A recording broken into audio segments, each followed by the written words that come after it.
So if you've been journeying with us um, through our new vision and a purpose statement, we are people of presence. We want to be present with God, present with each other, and present in our community. And I'm having trouble with my computer. And as we've been journeying through this, we kind of journeyed through the vision part of it. Now we're on the present with God, and what does that actually look like? What does that look like in our personal lives? And a lot of times, I think we look at things like this and say, what does that even mean? Well, that's kind of what we're journeying through. But the present with God in particular is something that I know that I've struggled with. Even having my profession, I know a lot of people have struggled with. And the reason I think this is important to us, you love it when technology works, don't you? Just a second, guys, sorry.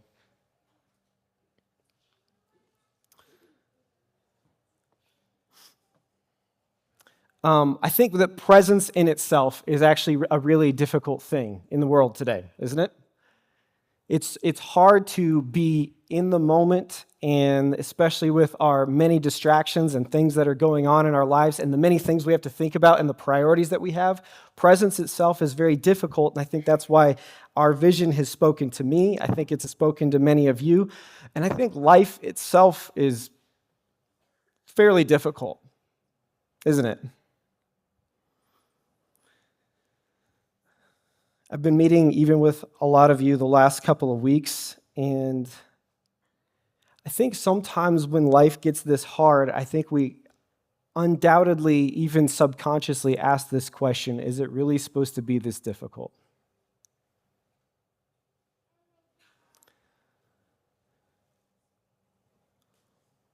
Every day we hear of another tragedy, a war, a shooting, a terrorist attack, a natural disaster, and a fire. Something, most of us feel something, right? When that happens, most of us feel something, even if it's not the weight of the entire effect. And at best, what we typically do is we pray for those people, and we're a little sad.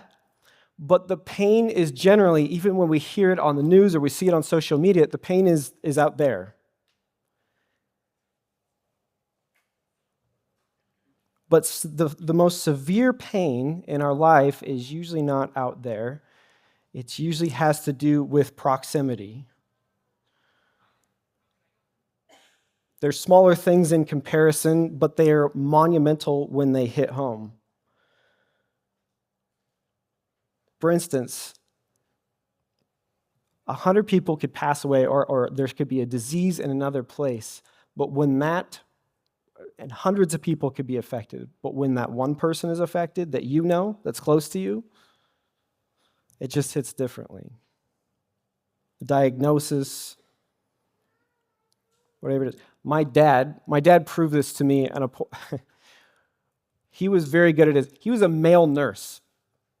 Before being a male nurse was cool, because it's totally cool now.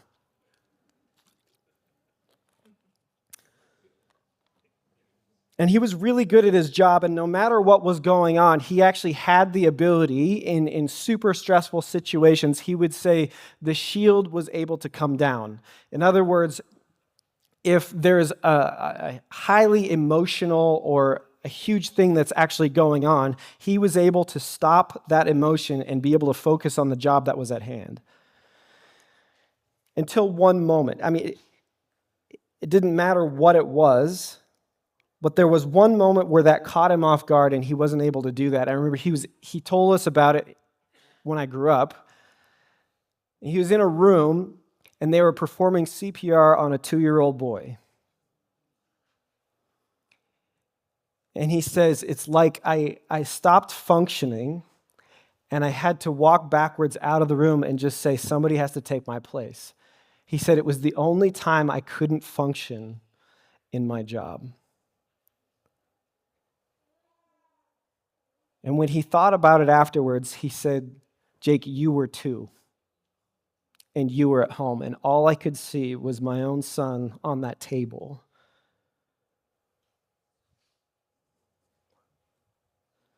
He said it was too close to home. This wasn't just a child, it felt like it was my child. And see, every single person, every single one of us in here actually has a story like this. Not that we've had any experience performing CPR on a child or anything like that. But suffering is much easier to deal with when it has some distance between us and it. When it starts to hit super close to home, when the pain is no longer out there, but it's now here, right now, and involved in our life, it has a completely different impact. Now, I play basketball a few times a week. I'm not great at it, unless I'm playing against the UCA high schoolers. I know you're here. But I hold my own, depending on who shows up.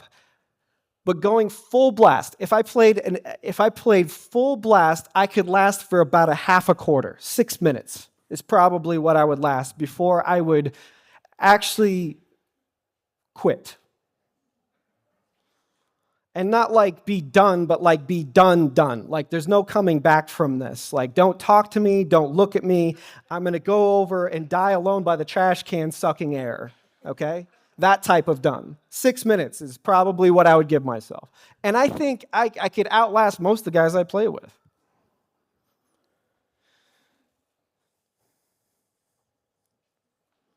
Basketball, you can burn some major energy and burn some calories.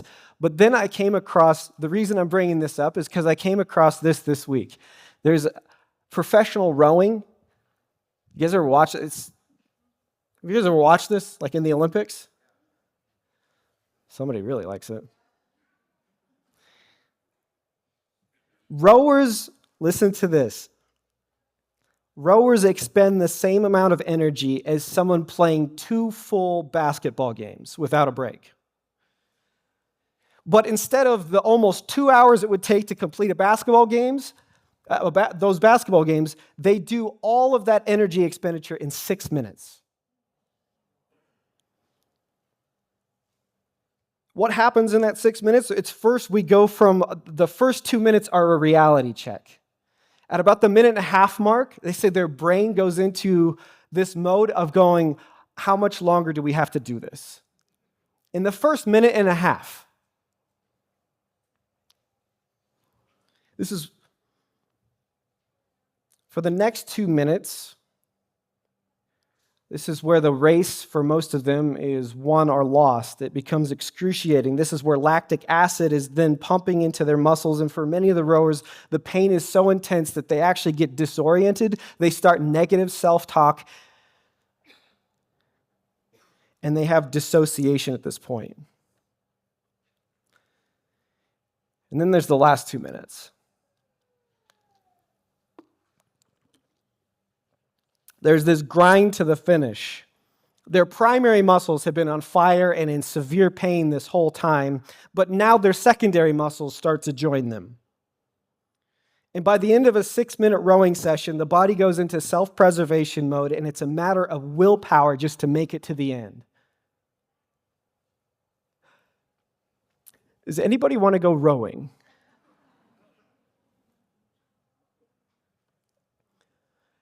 Now, you're sitting there, you think to yourself, like, who in their right mind would ever volunteer for that, right?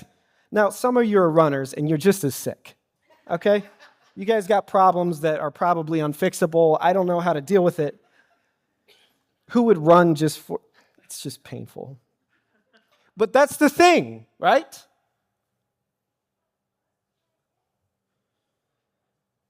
We're sitting there asking ourselves who would do this, but there's no question for them to even start this that there's going to be pain in the process. That the whole thing is actually a lot of pain. It's not if there's going to be pain. It's not even when or how much pain there will be. It's that what will I do with this pain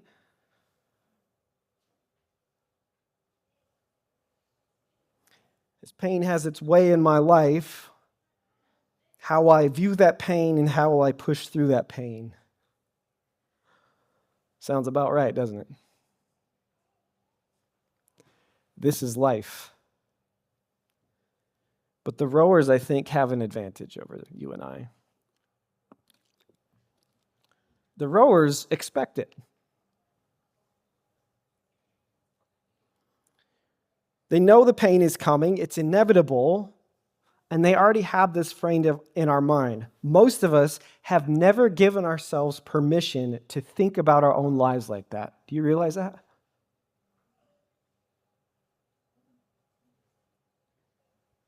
There's a Western assumption. I remember when I came across this and I was floored. There's this Western-minded assumption. It's our minds, by the way.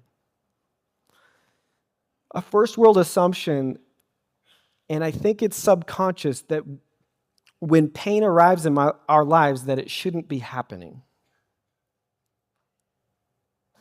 You take that to a third-world country. You take that to basically any other generation throughout history, and you realize that suffering historically was a normal thing. Life expectancy in the time of Jesus, anybody want to take a guess? The age range? 40, 50? No, you're lucky. That's even high. 22 to 32 is what they expected. That was your life expectancy.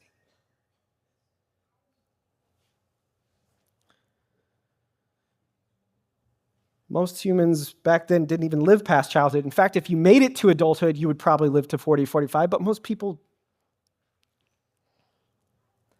for us, suffering demands an explanation, doesn't it? For me, I want an explanation for why I have to go through the things that I have to go through in life. But for them, it was just the norm. Our culture teaches us,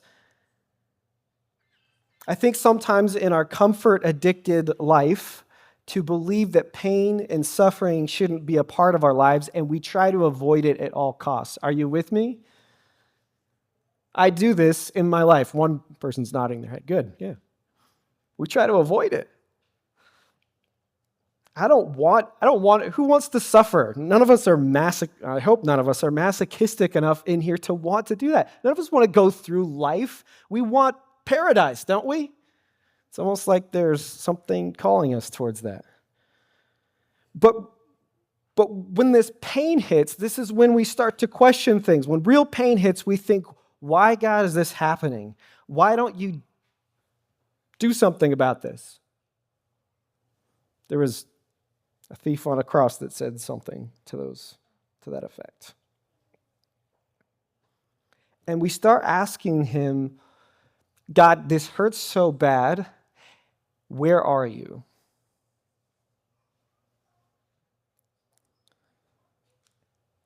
And if that's you today, asking God, where are you when I'm hurting like this, I want to show you something. It's in Luke chapter 24. Now, Jesus has just been crucified. He's just been hung on a cross. And his disciples sat up in a room for a few days.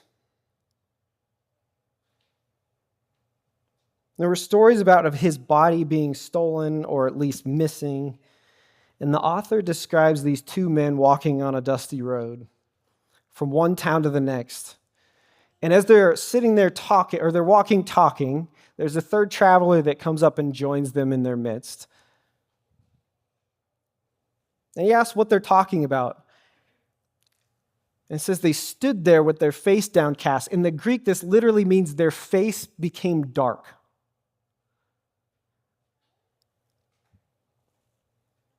So they just stood there with their faces down, and it literally means, that their faces went dark. Cleopas was one of their names, and he says, "Are you the only person who basically hasn't heard everything that's going on in the world today? Over the last 3 days?" And the stranger's, "What do you mean?" And they explain that there is a teacher, this man who was a prophet, he was powerful, and he was supposed to come and set Israel free. He was supposed to come and be the redeemer of Israel, their own country, set all the people free, and they're excited to see him. And then the religious leaders of their own country came and they turned him over to the Romans and they murdered him.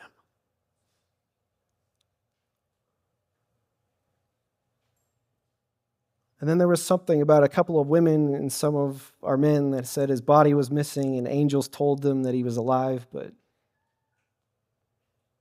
doesn't seem like they believe it. And the stranger says to them, "You're so thick-headed." That's what we want to hear, right?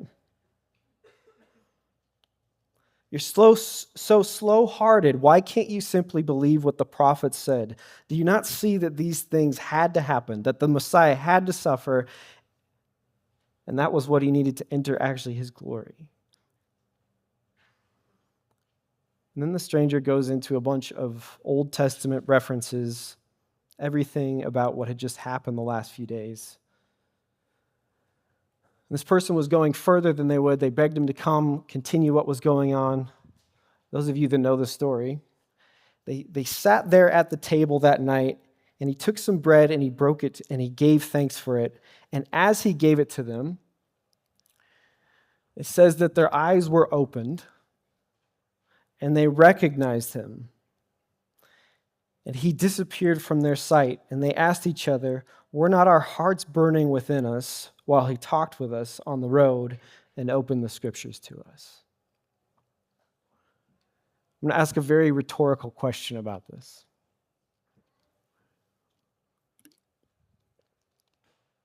Was there suffering in this story? I think this story is surrounded by it.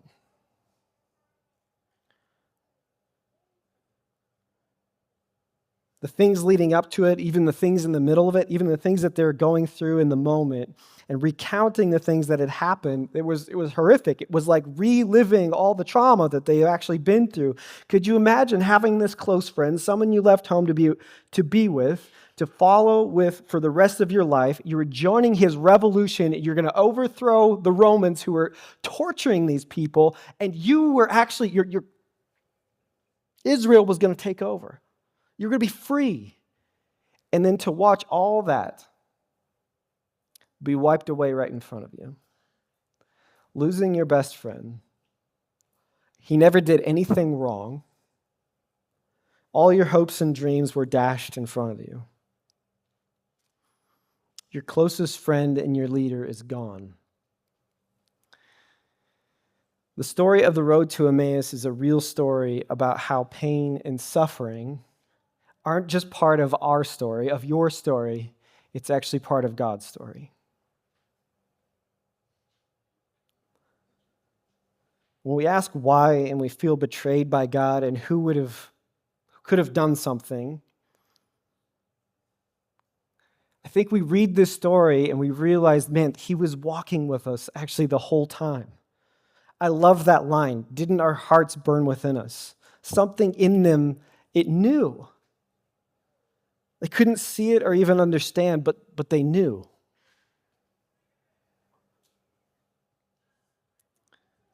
If we've all, I think a lot of us anyway, have been in that place of, why don't you save me? Or where are you at, God?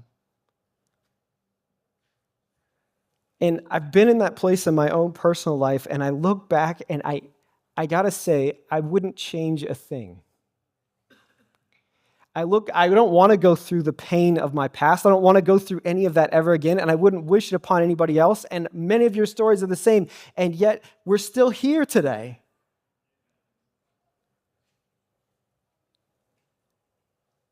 By the grace of God, I think we are sitting in this room, and I think sometimes when I ask that question, not even out loud, of God, where are you, or why don't you do something, I can't even fully express it, because somehow I know that somehow, even though I can't feel him, even though I can't see him, even though I don't know where he's at, I know he's still there.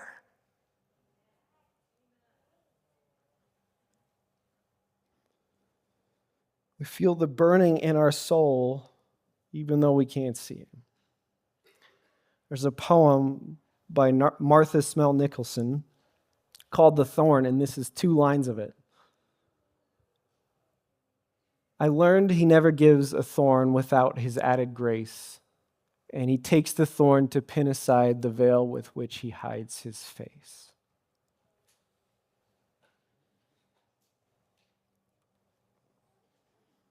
I'm finding out more and more, I don't like this very much, but I'm finding out more and more that it's actually the suffering in my own life when I usually see God the clearest. It's actually those times, the times I try to avoid, and which times I'm most likely to actually seek him out and to see his face almost pretty clearly.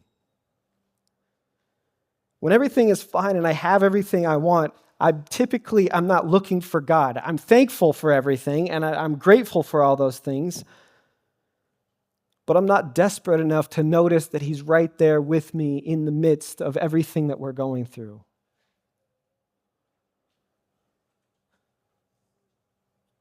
And the more I'm in that space where I feel like a part of me is dying, I think it's kind of ironic that when I feel like that part of me is dying, it's also the time when the deepest parts of my soul wake up. C.S. Lewis has a quote in the Screw Tape Letters, and he's talking about the enemy. And if you've never read the book, it will mess with your brain a little bit. It's from a completely different perspective. But the enemy's cause, he says, is never more in danger than when a human, no longer desiring but still intending to do God's will, looks round upon the universe from which they have every trace which every trace of God seems to have vanished, and asks, why has God left me? Why they've been forsaken, and they still obey. They still remain with God.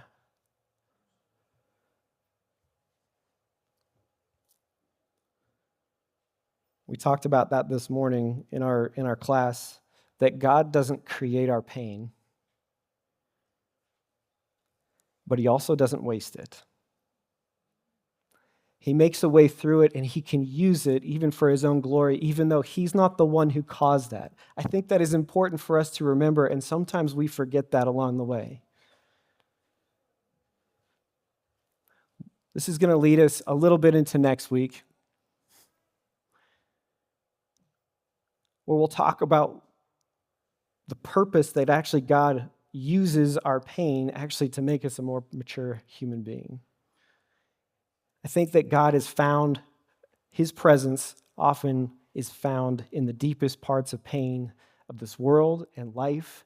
And often we are presented with a completely different light, that God has nothing to do with pain. When he came in this world and he was crucified, he went through all the pain, and he knows that pain, and he's there with you no matter where you're at in life.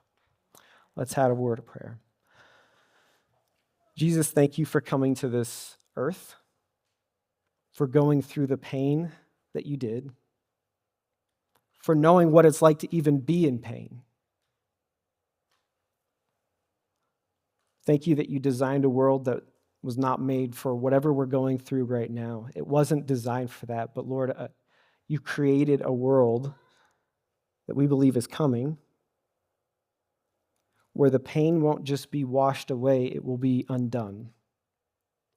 We look forward to that day. Thank you for those promises. Thank you for being with us in our pain. In Jesus' name, amen.